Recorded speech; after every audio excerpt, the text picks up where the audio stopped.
This is Arkies in the Beltway, your look at national politics and the Arkansans influencing the discussions.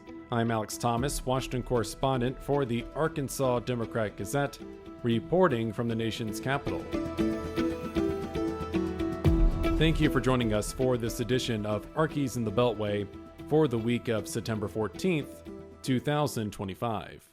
Members of the Arkansas congressional delegation condemning political violence following the death of conservative activist Charlie Kirk. Kirk was fatally shot during an event last Wednesday at Utah Valley University. Authorities arrested 22-year-old Tyler Robinson, with their investigation still ongoing. Kirk was the face of Turning Point USA, a conservative youth outreach group. The 31-year-old was also one of President Donald Trump's most vocal supporters. Kirk garnered controversy at multiple times, including for his opposition toward LGBTQ+ rights, as well as his promotion of conspiracy theories involving the coronavirus pandemic and the 2020 presidential election. Senator Tom Cotton of Little Rock called Kirk's death heartbreaking. Representative Rick Crawford of Jonesboro described Kirk as, quote, the voice that shaped a generation of conservatism. Last week's assassination marked another incident of political violence just this year. Other attacks include the murder of Minnesota State Representative Melissa Hortman and her husband, the arson of the Pennsylvania governor's mansion, and the shooting of the Centers for Disease Control and Prevention headquarters in Atlanta. Crawford says the nation is at a critical vector following Kirk's death. Representative Bruce Westerman of Hot Springs says Americans need to recommit themselves to civility, compassion, and decency. Before Congress began its August recess, Representative Westerman renewed his push to improve the federal permitting process. At the core of this effort, legislation to narrow environmental evaluations and address legal challenges against energy and infrastructure projects. The House of Representatives Natural Resources Committee got its first opportunity to review this measure, titled the SPEED Act, during a hearing last Wednesday. Westerman chairs the committee. The congressman noted he frequently hears from people who want to change the permitting system. It's a bipartisan issue. It's not just people who vote Republican that are coming in my office to tell me that. The focus of Westerman's push is the National Environmental Policy Act, a 1970 law mandating federal agencies review projects and their potential environmental effects. Congress amended the statute in 2023, shortening the timetables for producing relevant studies. During the hearing, Westerman said the current system still leaves companies facing too many hurdles as it pertains to regulations and legal challenges. Without changes, bureaucratic reviews and endless litigation will continue unabated. Environmental documents will again explode in length, and our nation's ability to build and maintain its critical infrastructure will continue to deteriorate. Maine Democrat Jared Golden introduced the measure with Westerman.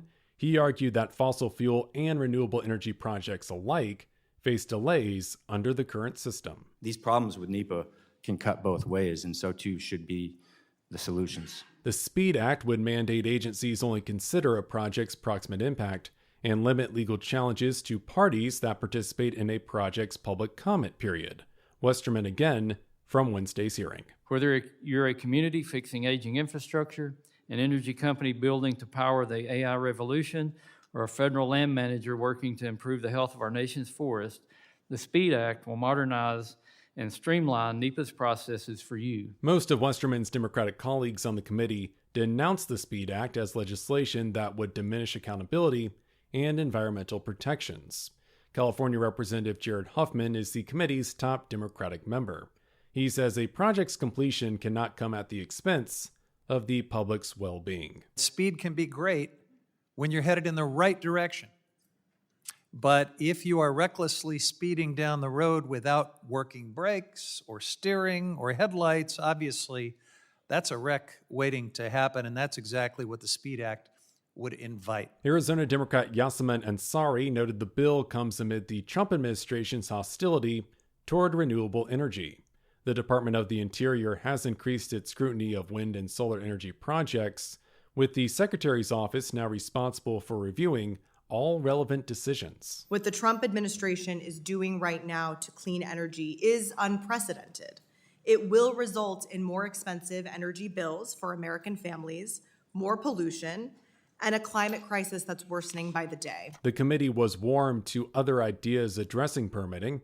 Lawmakers discussed two other bills, one on the impact of the current environmental review process, and the other on possible standards for collecting and exchanging permitting data. There are conversations taking place in the nation's capital about possible economic assistance for agriculture. Farmers and producers have been pushing for financial help as their operations continue to struggle due to low crop prices and elevated production cost. Senator John Boozman of Rogers leads the Senate Agriculture, Nutrition, and Forestry Committee. He confirms talks about a possible economic relief package are indeed happening. I'm not sure what that'll look like, how much it is, or where it's going to come from. Right now, what I'm trying to work really hard doing is build support for it so we can actually get it done. Congressional Republicans approved language in their tax and spending package to update agriculture programs for the first time since the 2018 Farm Bill. But as Boozman acknowledges, farmers won't feel the impact of those changes until the fall of 2026. It's going to be helpful, but for a lot of farmers, it'll be too late. Leaders with the Agricultural Council of Arkansas spent the first week of the month in the nation's capital, urging lawmakers and the Trump administration to provide farmers with economic assistance. Congress ended last year by approving more than $30 billion in economic aid and disaster relief for producers. The Department of Agriculture continues its efforts to distribute those funds. And that'll do it for this edition of Arkies in the Beltway for the week of September 14th, 2025. You can stay up to date with all news involving Arkansas at arkansasonline.com.